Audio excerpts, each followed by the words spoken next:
Natalie MacLean is an award-winning wine writer, sommelier, and self-proclaimed wine cheapskate. She not only writes about global wine, she trips through out-of-the-way vineyards in search of great wine buys. Her new book is called Unquenchable, a tipsy quest for the world's best bargain wines. It is my pleasure to welcome Natalie MacLean back to Studio 4 to tell us more. Thank you, Fanny. Nice to see you. Great to see you too. When you say bargain, you don't necessarily mean cheap. Exactly. It's the price-quality ratio that I'm looking for. So the deals are when you can find wines that taste twice as expensive as they cost. That's what I was after. I love that. Yes. And I learned a new word when I was reading Unquenchable, xenosilicophobia. Right. Fear of the empty glass. Fear of the empty glass. We have that at our house. Do you? Yes. It's afflicting many people, I'm finding. I know. It's a terrible phobia. Xenosilicophobia. And you proclaim in here that you are a highly functioning liver with a few superfluous organs attached. Basically, yes. That's what it's about. But it's a professional, occupational hazard. Of course. Yeah. All sommeliers have to have a good liver, I would suspect. Exactly. But I'm very thorough with the research. Spit and do all of that. How many vineyards? How many characters? My gosh. Yes. Well, you know, I kind of crowdsourced this book. So I sent out an email to those who get my newsletter, said, where should I go? Where are the deals? Got back thousands of responses, narrowed it down to about 200 wineries per region, went to 40, visited 40 in each chapter, 8 chapters. 3 end up per chapter in the book. So it's a funneling process down to the most characterful, interesting people I could find. Well, and you went to the ultra-fashionable Tuscany and Bordeaux, and you also went to Sicily, the land of the midday sun. Exactly, and that's a good insider tip that's in the book.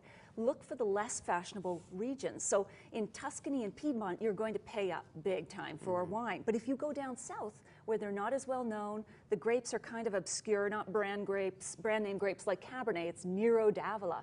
You're going to pay for delicious wines about $13, $14. I like that. Yes.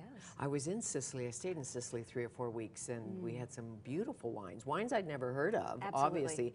Something to do with Mount Etna? Yes, I think volcanic viticulture puts a little fire into the wines. And the winemakers, are they mostly Sicilian, or do the Italians come over and make wine, or the French? And because, you know, it's kind of a mashup. Who's making wine where? The Australians making wine in the Okanagan. That's true. That's true. Mostly Sicilian, and most of the wineries have been owned by families for generations, which is interesting. We think of it as a new region because Sicilian wines are just hitting our shelves now. But I heard one of the Antinoris was making wine in Patagonia or something? Right, Argentina. Yes, yes. They do a lot of joint ventures around the world, so when they've established their beachhead in their own home country, they like to experiment around the world. Okay, do you remember the name of the wine?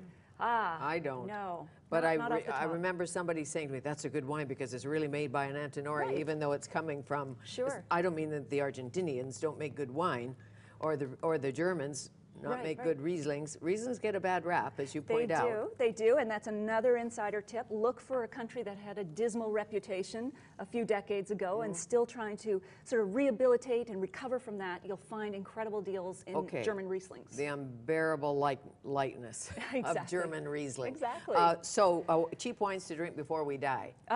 Well, I mean, there's so cheap many. isn't the right word. No. Inexpensive wines. Value, good value wines. It's like to shopping drink. at an outlet warehouse. You know, you find that Versace jacket marked down to 10%. That's the one. It's the thrill of the hunt. Yes, for sure. So the hunt has taken you to... Well, here we have 4 terrific wines. We have Quail's Gate Riesling from BC, $17. Now people look at me and go, well, is that a bargain? It is for the quality in the bottle. If you compare that to benchmark Rieslings from around the world, that's a steal. Zippy, zesty white wine, terrific. Alamos. Paired with salmon, paired with what? Oh, yes, seafood, salmon, just a whole range of dishes. It's Even very if you versatile. don't like the Riesling or you don't think you do, try it. Exactly, it's dry. It's dry. So then we motor over to Argentina with Malbec, which is a fleshy, robust grape, a great substitute for Cabernet. You're not going to overpay for it. The brand here is Alamos, made by the winery Catina. This clocks in only at about $13.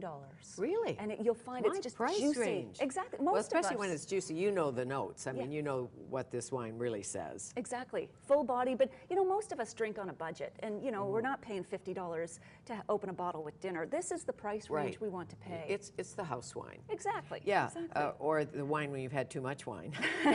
Don't pull out the $50 bottle. Exactly. The Côte de Rhône Well, or the yes. Goats du Rhône? Goats de Rome. This is a cheeky winemaker from South Africa, a terrific region for bargains. He likes to play off the French terms and really ticks the French off. But he has some other fun labels like the Goat Father, which is an Italian blend. My favorite is a blasé-looking goat in front of a chateau. It's called Bordeaux. The Bordeaux. Yeah. Or the Bordeaux. Don't you like that? And the Goes to Rome. I've had that. That's Yeah, nice. $12. $12. It's great. You can't Hello. go wrong. Yeah. No, not with the $12.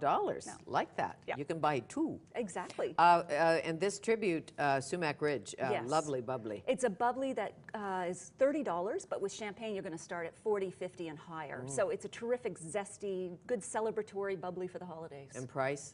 $30. $30. Yes. Okay, so it's not Veuve Clicquot? No, it's not, but it delivers on the quality. Yeah. Organic, not organic, there's a whole thing. There is.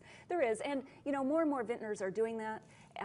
And I think that's a good thing because it means they're paying attention to the process. There are the environmental benefits, but you know, I think more than anything, it means somebody is paying attention to the vines in the vineyard and the process of winemaking. Right. Well, you met some great characters. I did. That's what I was trying to do, is tell the story of these characters, and in doing so, tell the story of wine. Absolutely, which you did well. Thank you. There was a Berkeley grad. Where was he? Marco de Grazia. Do you remember yes, him? over in Italy. Yes. Yeah. He was very philosophical, and his father had written the Machiavellian book, The Prince. Yes.